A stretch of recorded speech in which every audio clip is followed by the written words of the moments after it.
All right. Welcome, everyone. Thanks for joining me today. We are going to be working on some fabulous macrame feather earrings. So if you don't wear earrings or you're not into earrings, we can also turn them into keychains or different things like that too. Little backpack pulls if you have somebody that's still school aged. So we are going to enjoy this macrame class together.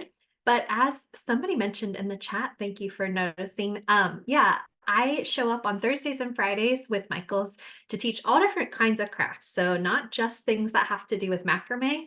Last week we punch needled together. So I taught everyone how to use a punch needle. We sometimes do crochet. We sometimes do watercolor. So all different kinds of things happen on Thursdays and Fridays. We have lots of other classes, but those are just the classes that I teach. So if you ever miss one of these classes, you can always go to our Michael's YouTube channel and then you can find some of the previous classes.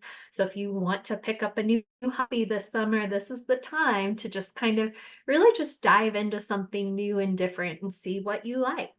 So today we are going to be working with just a few materials. So I'm going to switch over to my other camera. And in order to make these different earrings, really what you're going to need is some cording. So this is what I recommended in the cording. I like that you get 3 different colors.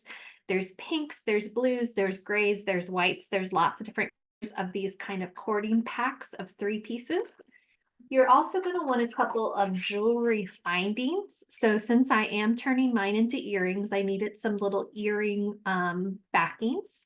And then you're going to need some pliers. So if you're working with those jewelry things, you're going to need a couple of pairs of pliers just to be able to open the jump rings and attach those metal pieces to the end of your project.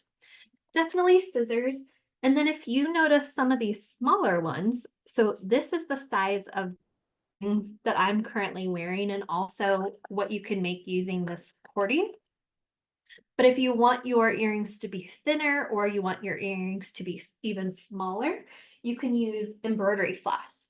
So any kind of embroidery floss that you have is how I made these 2 different sizes also. Honestly, even though these are pretty big, they're still very, very lightweight. So they're not a heavy earring at all. But we're definitely going to show you how to be able to do that. So you might notice too on mine that sometimes on the bottom, it doesn't give you a perfect point. So I'm going to show you a method where you can do it just like the ones that I'm showing you here and with a knot at the end, and also ones that give you that perfect point if you're really into that perfect point. And we'll talk about that when we get towards the end. So what I like about this cording, you could potentially use rope or twine or other things like that too. But what I like about this cording is that it splits up. So once I have used the cording, I can kind of pull all these little strands apart to really give me that feathered feel. So it makes it go from just a bunch of cords to that real feathered feel is pulling all those strands apart. Embroidery floss usually has 6 different strands. So each time we tie a knot and have these little pieces hanging, then we'll go back at the very end and kind of pull those apart in order to make that feather. So I'm going to be making some using this pink cording that I have. I'm going to do a little bit of measuring, but honestly, if you don't have a ruler nearby, it's okay. You'll be able to figure it out without that. And these don't have to be exact measurements. I'm going to be using this really pretty hot pink today. And you could do an ombre, and so you the color you went down and do a dark and then go to the lighter and lighter. That you could use that with all 3 of these beautiful colors. And you're also going to need some jump rings. So there are jump rings in the jewelry finding set that I suggested that you get. But honestly, the jump rings that are in here might be a little bit too small. So if you have one size up of a jump ring, that's how I'm going to start my earring. I'm going to start my earring by attaching this cording through this jump ring. And then at the end, so I attached the cording to this hoop, and then I put that piece down, and then we're going to tie these, and I'll show you the knot that we use in order to tie all these together. And my knot right here, you can tell it goes zigzag. Kind of see these bigger chunks back and forth. You can decide that you want all the chunks on one side, or you can alternate like I did on this one. And I'll show you that when we get there too. So the base of our earring, I'm going to measure out about 14 inches, or basically it's going to be 7 inches once I fold it in half. And I am going to start with it folding in half. So I'm going to get to 14 inches, and it doesn't have to be perfectly 14 inches. Yours can be smaller or it can be larger. And this, the measurements I'm using are using this exact cording. So again, if you use a much thinner cording like this embroidery floss, you're not going to need it to be as long. So you can kind of adjust. Or you can just go with the measurements I'm giving you now and then just cut it down at the end. So to get me started, I am going to this cording and I'm going to go through the jump ring. And basically, I'm going to find the halfway of my cording. There we go. And I'm going to slide that ring down so that it's halfway. And then I like to secure it. So I like to tie a knot right here. Again, this is an option. So you can see how I have like this knot before the feather begins. So if you don't want this knot, you can just leave this as is and not tie a knot right there. But I am going to go ahead and tie just a square knot. So right over left and then left over.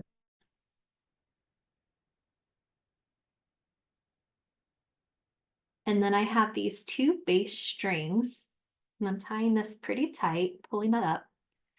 And then this jump ring at the end, we're going to be able to attach onto some earrings so that we can actually use that, or you can attach these onto a ring in order to make like a keychain. So now that I have this, you might notice that I'm working on something that kind of has like a clipboard. So it could be helpful, or you could use tape if you want to clip something down. You don't have to, but it could be helpful if you find that your stuff is moving around too much. So I have these two strands, and it's okay that they're uneven. That's going to be fine. I'm going to end up cutting them off anyway. And then to prep all the feathers coming off the side, I'm going to cut 10 pieces that are each 5 inches long. So I'm going to go to 5 inches and I'm going to cut 10 of these pieces of cording that are each 5 inches long. So I am curious to know if anyone's working along with me today in the live class. And if you are, let me know if I'm going too fast or if you need me to repeat something. I do think this is a basic project, and I do think that this is something that definitely teenagers and probably even some kids could do too. Probably at a summer camp, I feel like I've done it with children before. But yes, for us, and it looks like a couple of you are coming along with me for the ride. So I'm going to make sure that I'm going at your pace too. And I am cutting 10 of these pieces that are each going to be 5 inches. So let me see how many I have so far.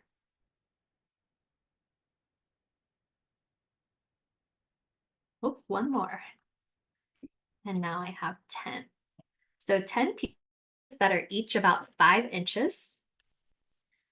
And what I doubled over here was 14 inches. So about a length of 7 is nice. So the very first step, it's okay that you're crafting along with me. I want to help you out. The very first step was to just take the longer piece of cording you have and thread it through a jump ring. And then you can tie a knot like I did, or if you don't want to tie a knot, you can just kind of let both of those strings hang together. Now, again, if you don't have a clipboard or you don't have something, you can always use a little bit of tape, kind of like if you've ever made friendship bracelets, if you've ever been to a summer camp or anything like that, you can always kind of tape something down just to kind of hold it. Of course, that didn't work for me, but you can hold that down if you want to, but I think I'm going to be fine with it moving around a little bit. So here comes our next step, and really this is of the macrame portion. And then once you have everything, once you understand this next step I'm about to show you, you'll have pretty much everything you need to make your entire feather earrings. So each of these 5-inch strips, 10 of them, I'm going to be folding in half to make loops. So I'm going to put the loop under my main 2 cords. I just folded my 5 inches in half, and then I'm putting that loop underneath these 2 cords. Then I'm going to take another one of these and fold it in half to make a new loop. And this is the hardest part, so I'll go over this times. But I'm going to take this new loop and I'm going to go under and up. So basically going through that loop that's like, and then the goal is for these strings to go this loop. So these strings are going to go through this loop, and then we're going to be able to pull that.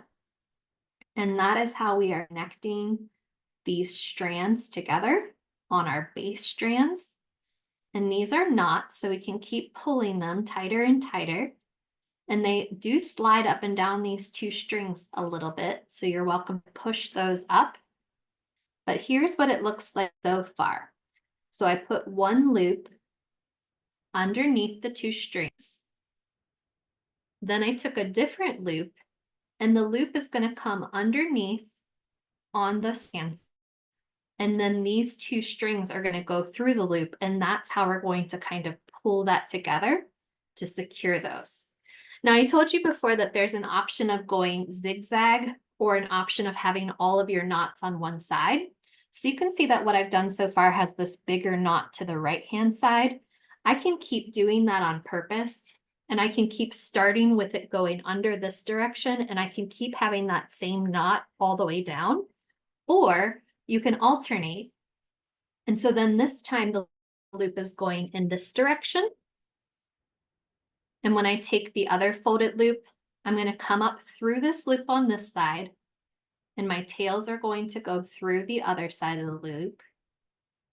And I'm going to pull all 4 tails together in order to make this knot. And I can keep pulling that knot, and then I can push that knot up these 2 base strings and get it closer to the other set of cords. And we are building our feather a little bit at a time. So I did an alternating where my first one the loop went under into the right. And then my next one, the loop went under into the left. And I'm going to keep going and alternating. So at this, I'm at the under into the right. But honestly, it doesn't matter. So if you're getting lost, I a lot of times can't remember which side I just went to, and it still ends up looking really nice. So don't worry too much about it. My loop is under and going to the right. I'm going to take my loop and come underneath it. And then I'm going to pull these 2 strings, 2 tails on the other side through. And I'm going to tighten up that knot by pulling on the tails pretty tight. And I'm moving it up. And we're going to keep going until we've used all 10 of our pieces of cord. So far I've used 2, 4, 6. I think I'm missing one of my cords, must have fell. Oh, or it's here. All right, so I got 2 more pairs that I'm matching up. This time I'm going to go under, going towards the left of my loop. And especially if you're working with kids or if you're working with fingers or mobility issues, you can cut these strings longer than 5 inches, and it's going to be a lot easier for you to work with. So keep that in mind. Struggling to do this over, under, and grab those, you might want to cut your strands longer, and then it'll give you a little bit more to work with. And then these ends are going to come through here. And pull this nice and tight. Keep pulling on all those tails. And I'm going to push that knot up so that it lines up with all the other knots nicely. And I have one more set, which is going to start by going under and to the right. This loop is going to come under, over the base 2, and then the tails go through the loop, And I'm pulling that nice and tight. Here we go. Awesome. Now, here's your next option. You'll notice that the ones that I'm wearing and the ones that I've shown you so far kind of have this gap at the bottom. And the reason why they have a gap at the bottom is because I usually at this point tie a knot. So now that you're kind of have your hands on this, you can see that I sometimes get worried that since these knots do move a little bit, that I want to tie a knot here so that they don't move down any further. But the problem with tying a knot there is that it gives a little bit of a separation. So if you don't want any separation at all, just make sure that your knots are very nice and tight. And then you don't have to worry about tying an extra knot. But if you're a little nervous and want a little bit more security, you can go ahead and tie a knot at the end and just know that it might leave a little bit of a gap, but I still honestly think it looks fine. So to show you the difference, I'm going to leave these two and I'm not going to tie these into a knot and I'm not going to secure them. And I'm just going to make sure that all of my knots are nice and tight and they're not going to go anywhere. And So, Megan, yeah. you know, a great idea for that would be What? if you were to find some type of a jewel and put it and have it centered right there in the middle. That's genius. Oh my gosh. Yes, Felicia. This is why Felicia and I are a tag team. That is a great idea to put something here and then you can do a little bit of a closing there too. That's a great idea. Love that. Okay, I'm going to leave these like this so that you can see what this is going to look like. And then if you want to, at this point, we are ready to start cutting and shaping our feather. So some people have done it where they put templates behind it, but honestly, I just kind of, I usually turn my feather with the end going away from me. And then I do this side and I kind of just start curving it down.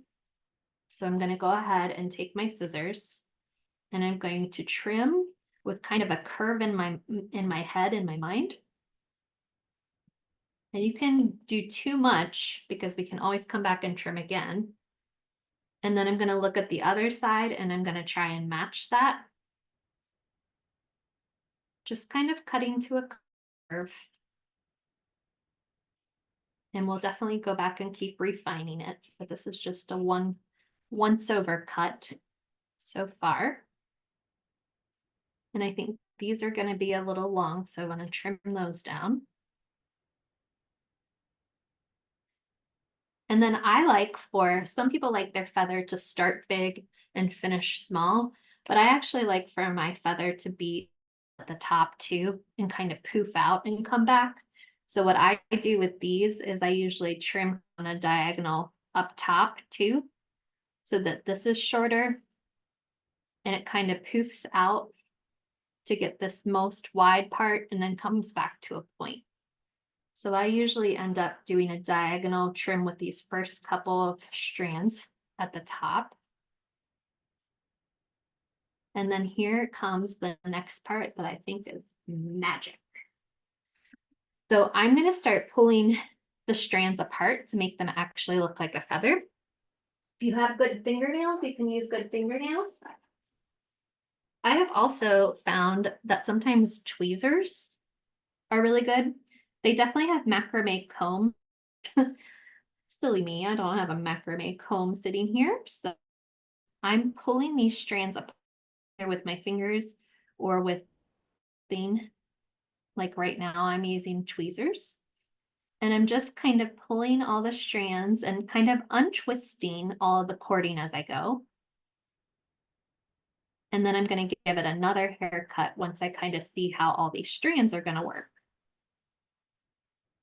So this is one of my favorite parts, is this pulling apart these strands and kind of seeing all the extra volume it's going to give you. So I hope that the people who are following along are still doing okay. And if you need any help with those knots, I'll definitely show those knots again. And I'm curious to know what colors people are using. If you're using the I am, or if you've got a different color. And if anyone's using embroidery floss instead of the cording, I'd like to know that too. So feel free to share that information in the chat if you want to.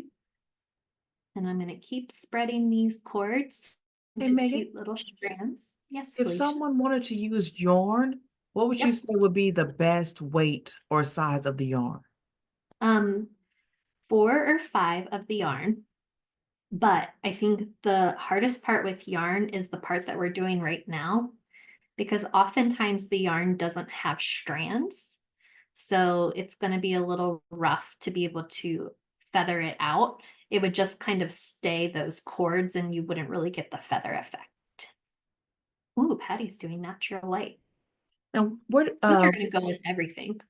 those tweezers, are those from Michael's? Yeah, they're Cricut tweezers. So, Hey. yeah, they happen to be next to me, but any kind of pair of tweezers, any kind of pair of tweezers can help. Or like I said, if you have a little comb or even using your finger can do pretty nice. So I did trim first. I gave it one initial trim and then I started spreading it all out. And next I'm going to go back and kind of keep shaping it. And honestly, I might even wait to shape it until I see what the second one is, because I want my earrings to kind of match up. And I don't want to cut something that I can't uncut on my next one. So I think for right now, I'm going to push this to the side and then you're going to see this whole process again. So if you happen to miss a part of it, you're about to see the whole process again. The very first part is me giving me my guide strings. And I also just want to point out too that notice how this one doesn't have any gap at the bottom because I didn't tie that knot. So that's up to you. If you feel okay with this knot moving around, your knots are pretty tight, you can leave those down and it gives you a much better point. Or if you don't mind having a little bit of a gap, or if you'd like to put a bead or something right there to kind of hide that gap, I think that's a great idea. So here I go. I am about to cut 14 inches. And these are all kind of approximate measurements, and they're based on using this thickness of cording. So this cording is a 3 millimeter single ply cotton macrame cord. So a thinner cord, you don't need as long. So if you're using embroidery floss, you definitely don't need that long. And then for these loops, if you struggled with your loops on the other one, you might want to make them a little bit longer than 5 if that was kind of hard to get those loops. But I'm going to start my 5 inches and I'm going to cut 10 cords that are 5 inches.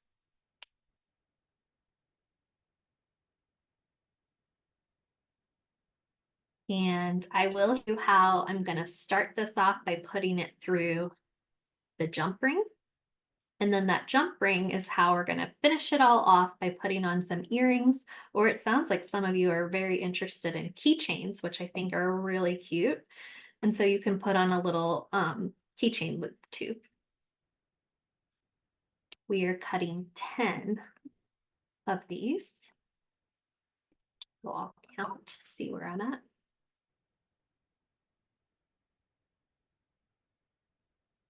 We need 2 more.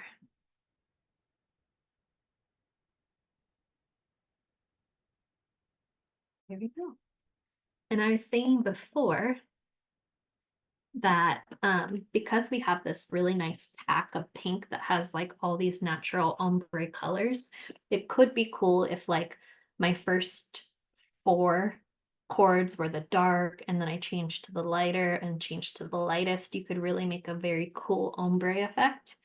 And I also want to show you that if you're using embroidery floss instead of the cording that I'm using, you can make them as long or as short as you want with the embroidery floss. So if you want teeny, teeny, tiny ones, little fans, little feathers, or if you want a much longer feather, you can do both of those with your embroidery floss. All right, I have my 14-inch string and I have 10 of my 5 inches that are ready for me to make my loops. So now I'm attaching this to a jump ring.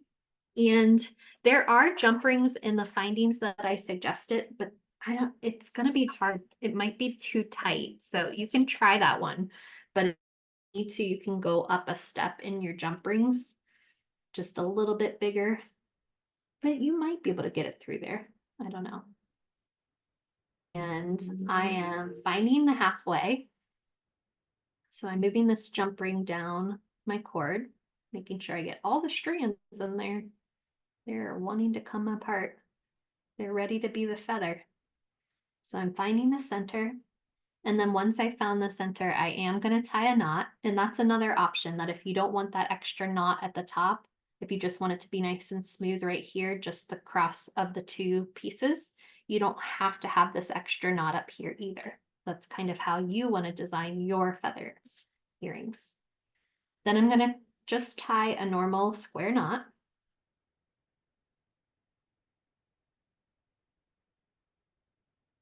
And just go the other way. And I'm going to pull this knot pretty tight. And then I have that nice jump ring at the top that can help me attach either my keychain or my earrings. And then I have these two cords. It's fine if they're not perfect because we're definitely going to cut these down at the end.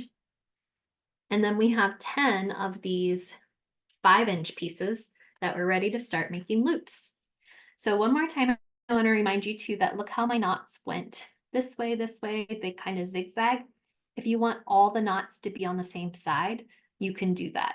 That's the design choice that you can make also. So I'm going to start by taking my piece, folding it in half, and my loop is going under my two cords towards the right. So my loop has gone under the two cords and it is going towards the right. I'm folding this loop in half. And I'm going to do, I don't think I have an example with all the same side, but let me see if I can find you. Oh, I know where it is. The picture for this class, there's a gray, Felicia might be able to help us. There's a gray piece in that one that has all the knots on the same size for the picture for this class. So sorry, I have the loop going under and to the right, and then I'm going to put the loop under through the loop.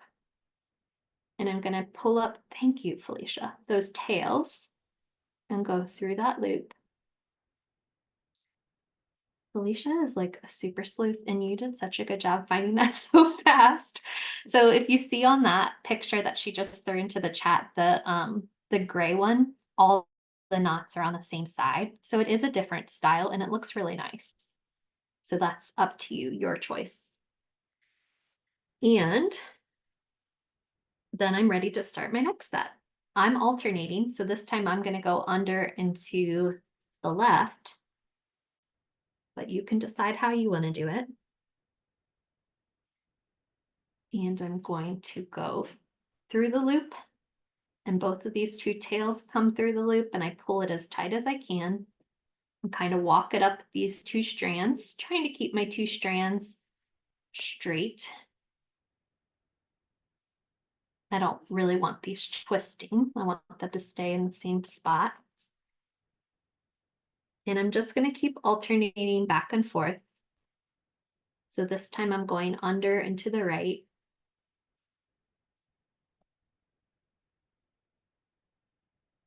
Taking my loop through the loop, grabbing the two tails and pulling as tight as I can.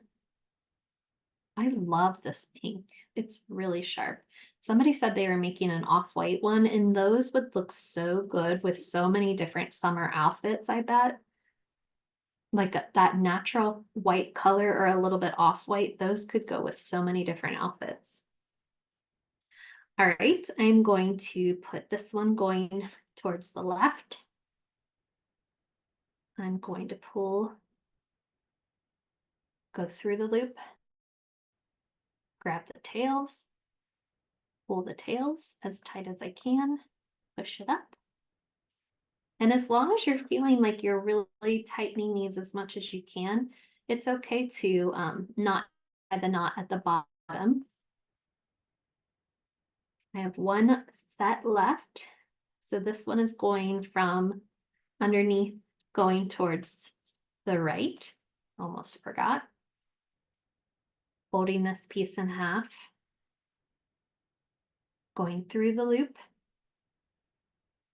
So once I get going, I could easily create one of these, I'm sure, in less than 15 minutes if I'm not talking it through and if I'm actually paying attention to what I'm doing and concentrating.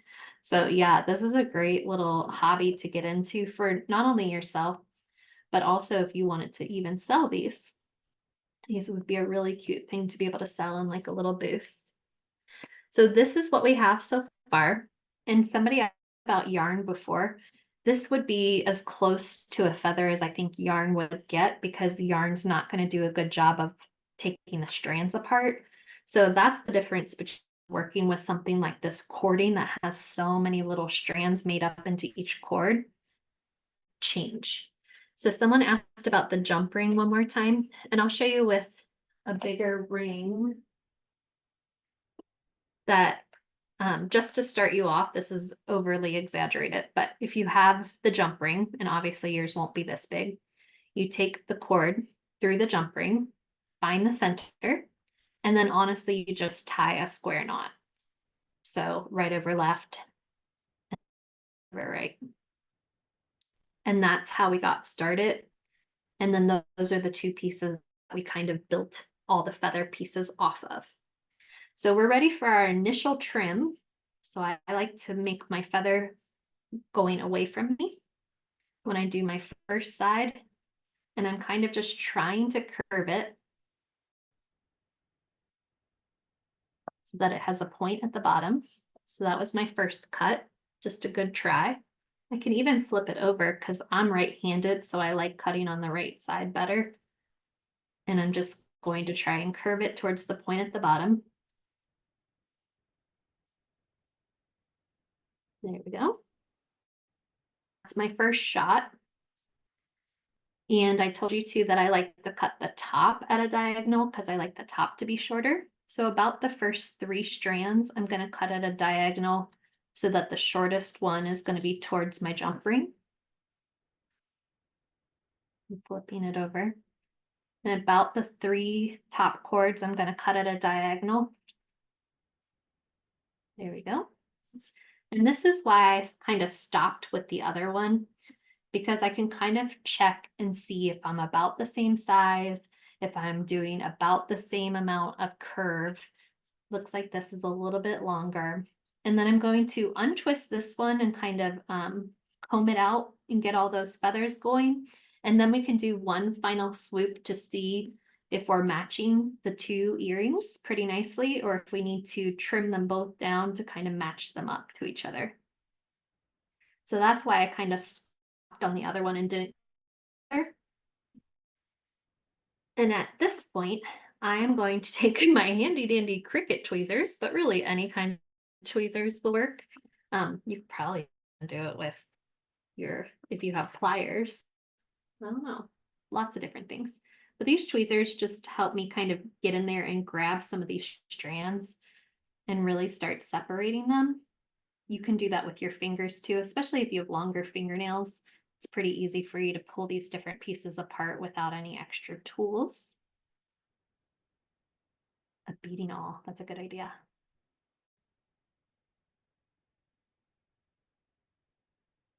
So I'm hoping that the people following along are still feeling good about what you're creating. And if you are able to create and finish something, I would love to see it. So we have a great Instagram called Learn with Michaels that has to do with all the online classes and all the different things we have going on.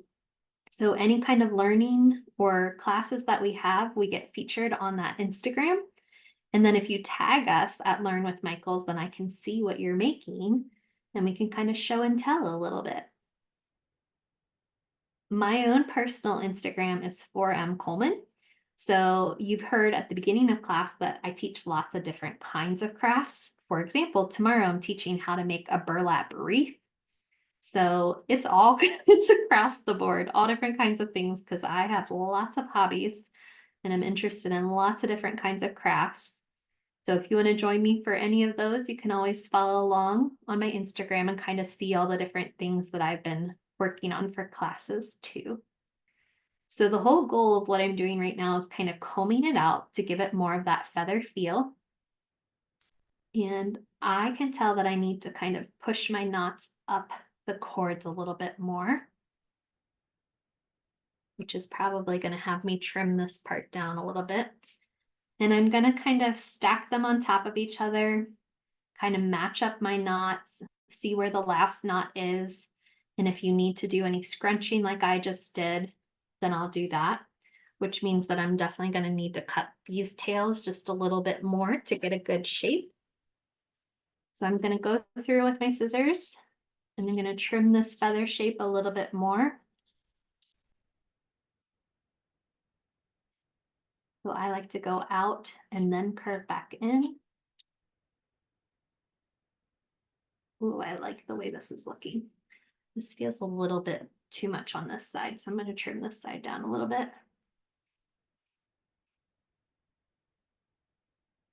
I love this color. These are really pretty.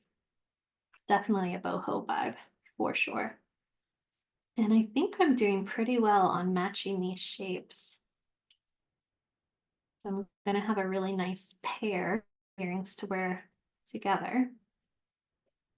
And then we have that one last step of attaching on the earring back or the findings, jewelry findings.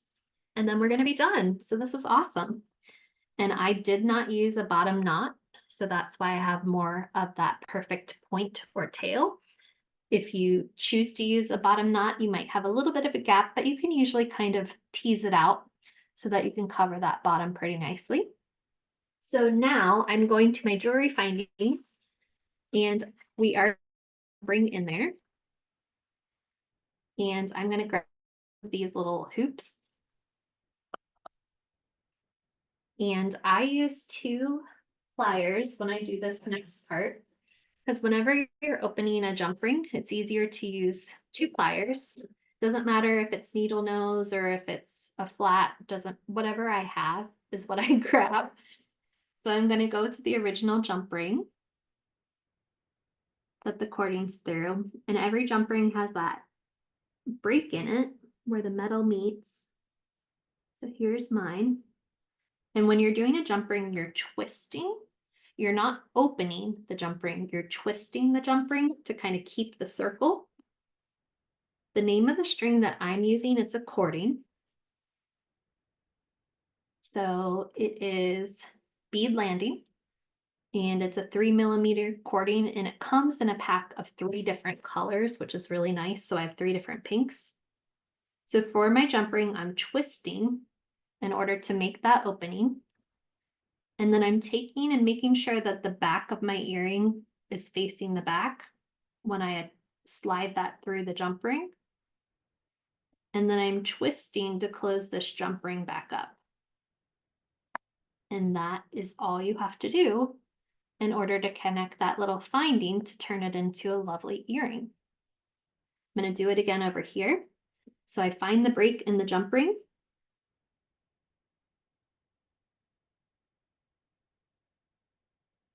Here it is. And I'm not opening, I'm going to twist. So one wrist comes towards me and one wrist goes away from me in order to create an opening in that metal jump ring. I'm making sure that the back of my earring is going in the correct direction when I slide this onto my open jump ring. There we go. And then I'm going to twist to close that jump ring back up. Beautiful. And now we have this beautiful set of macrame feather earrings. Very boho chic, very beautiful. And like I said, we could have used some of the other pinks and we could really just have a pink bonanza, but that cording does come in 3 different blues. It comes in grays and whites. Somebody was mentioning the off-white. It comes in these 3 different off-whites. I actually made these even longer at one point to make more of like a keychain. So this is the pack of 3 that has those 3 different off-whites that I think is a really cool thing too. And I made a much bigger feather because I knew it was going to be a keychain instead of an earring. But all of this is using that exact same cording where it comes with these little 3 in each one of those. So you can make all kinds of fun and interesting feathers with either this cording or with your embroidery floss. And I really hope that you share some of these on Learn with Michaels if you have Instagram. I would love to see what you make. And then if you don't mind, Felicia, going back to my other camera you can make some fabulous earrings and just show them off. So for the keychain, somebody asked how many knots this is. Instead of doing 5 inches, you probably went longer than 5 inches. And instead of doing 10, just do some even numbers. So something like 14 might be good because that's going to give you a longer amount to fluff out. We used 5 inches and we used 10, which gave us 5 pairings to kind of go down and make this length, which is really nice. But I think for this one, I'd probably go like 16 different loops to kind of connect together.